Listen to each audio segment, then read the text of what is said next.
Madam শিল্পী হৰক আমি আগলৈ মাতিছোঁ। মোৰ নাম শিল্পী ভাগৱতী হৰক, মই বামুণী শিষ্যৰ পৰা আহিছোঁ। তাৰ নাম নিকোলাছ উল্লাস হৰক, মোৰ ল'ৰা হয়। প্ৰভু তোমাৰ চৰণ দিয়া আশীৰ্বাদ দিয়া তামাৰ আহিছোঁ প্ৰভু তোমাৰ চৰণ দিয়া।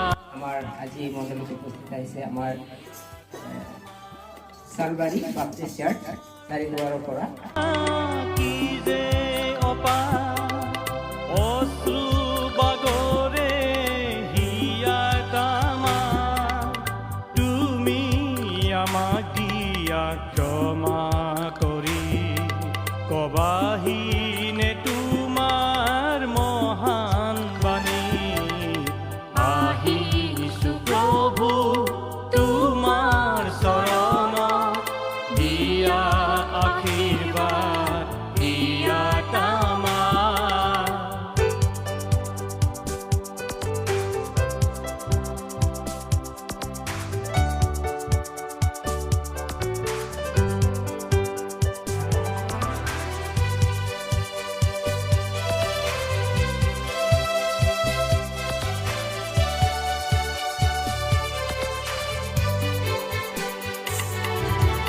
শান্তি শান্তি প্ৰভু তোমাৰ।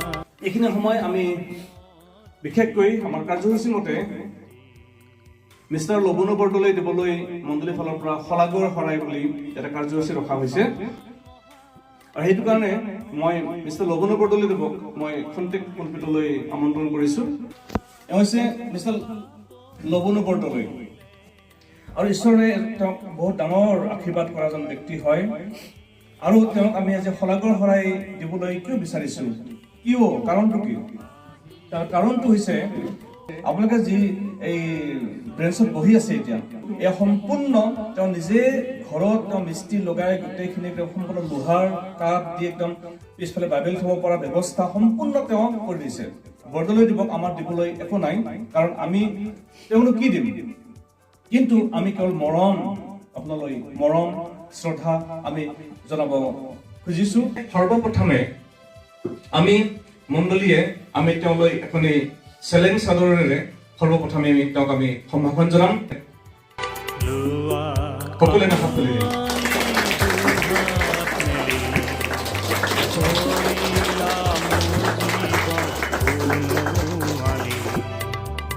আশাৰ কাৰেং ঘৰ দিলা হাজি কৰিলো সমৰ্পণ তোমাতে আজি আহিছোঁ প্ৰভু তোমাৰ চৰণ দিয়া আশীৰ্বাদ দিয়া তামাৰ আহিছোঁ প্ৰভু তোমাৰ চৰণ দিয়া আশীৰ্বাদ। আমাৰ কাৰণে এটা গৌৰৱৰ কথা মণ্ডলীৰ কাৰণে, আৰু সেয়ে আমি আমাৰ ফালৰ পৰা মণ্ডলীৰ পৰা আমি ছাৰক সম্বৰ্ধনা পত্ৰ আগবঢ়াবলৈ আমি ইচ্ছা কৰিছোঁ। আহিছোঁ প্ৰভু তোমাৰ চৰণ দিয়া আশীৰ্বাদ দিয়া তামাৰ। আজি এটা সৌভাগ্য যে আমি এটা বিশেষ দিন আজি পালোঁ আমাৰ ছাৰৰ কাৰণে, আৰু এইটো এটা স্মৰণীয় দিন। তেওঁ ঘাট প্ৰতিঘাত আপছ এণ্ড ডাউনছ বহুত জীৱনত আহিছে, আৰু ঈশ্বৰ তেওঁক এতিয়ালৈকে চলাই আছে, আৰু ঈশ্বৰ তেওঁক আশীৰ্বাদ কৰি আছে। আৰু এজন মিছনাৰীৰ পৰা এজন তাৰপিছত পাষ্টৰ, আৰু তাৰ পৰা আজি ৰেভাৰেণ্ড, এই যে যাত্ৰা তেওঁৰ এয়া সহজ নহয়। ইয়াত বহুত পৰিশ্ৰম আৰু কষ্ট লুকাই আছে, যিটো আমি দেখিব নোৱাৰোঁ, কিন্তু তেওঁ জানে সেইটো। মামা, আপুনি সদায় সৰু সৰু দায়িত্বত বিশ্বাসী হৈ সেৱা আগবঢ়াই আহিছে কাৰণে আজি ঈশ্বৰে আপোনাক এই ডাঙৰ দায়িত্বটো আপোনাক দিছে। পুনৰ এবাৰ ৰেভাৰেণ্ড মামা, আপোনালৈ আন্তৰিক অভিনন্দন। উপহাৰ লৈ আহিছোঁ ছাৰৰ কাৰণে, আৰু তেওঁৰ পৰিয়াল সকলোৱে আগফালে আহিব।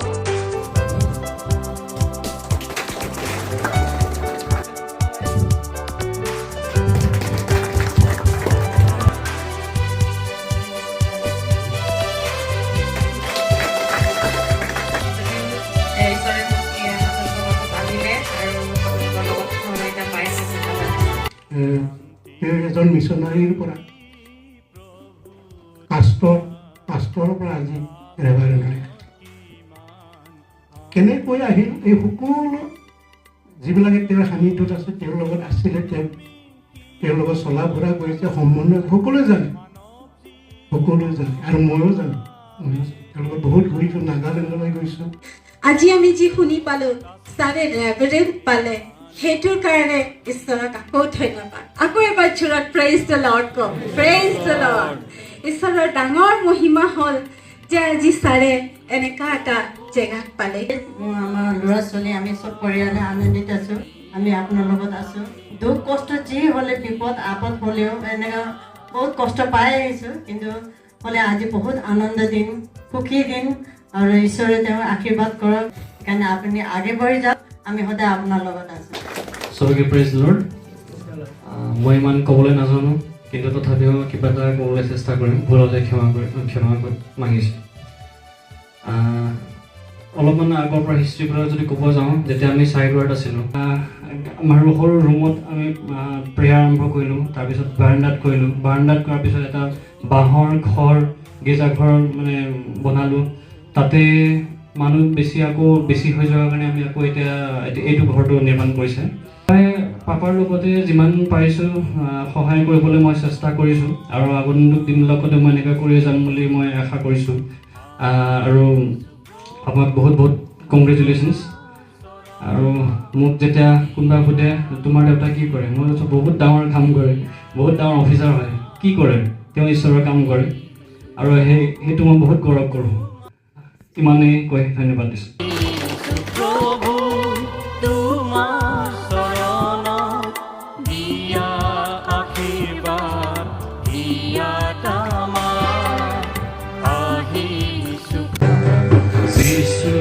তেজেৰে মোক কিনিলে যিছু প্ৰেমেৰে মোক বান্ধিলে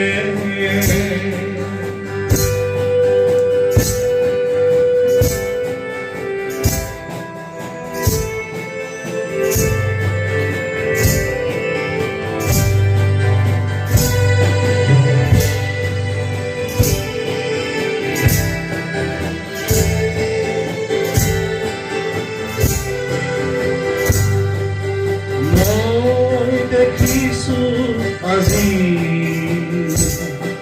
যিছুৱে মোক